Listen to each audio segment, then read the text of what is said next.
Mahakal music. Saraswati माई के होई पूजाई घरे घरे चंदा सबसे लियाई।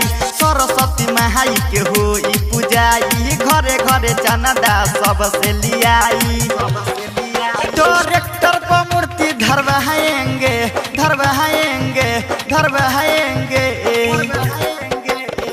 डीजे पकम रहिलाएंगे नहीं पी के भसाना में जाएंगे यार।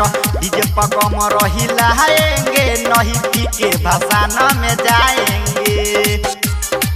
नहीं पी के भसाना में जाएंगे। नहीं पी के भसाना में जाएंगे। डीजे पकम रहिलाएंगे। अपना अपना लवर के भाई फोन से बताएंगे। एक के द्वारा बजा के ठुमका लगाएंगे। अरे यारवा अपना अपना लवर के भाई फोन से बताएंगे। एक के द्वारा बजा के ठुमका लगाएंगे। ओकरा भाई के हम बोलाएंगे बोलाएंगे बोलाएंगे।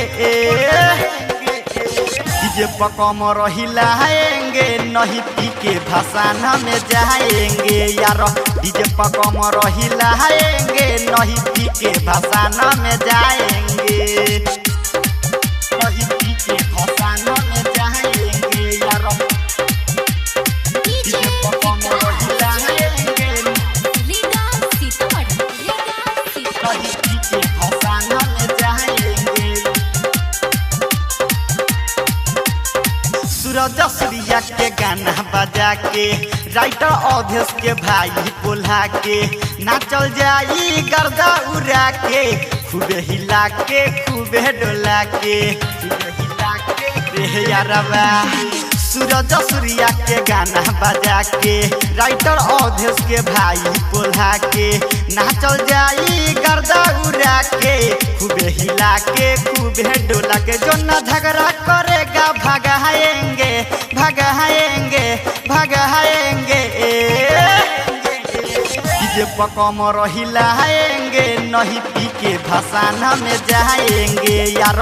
डीजे पकम रहिलाएंगे नहीं पी के भसाना में जाएंगे। महाकाल रिकॉर्डिंग स्टूडियो नरगा बाजार सीतामढ़ी बिहार।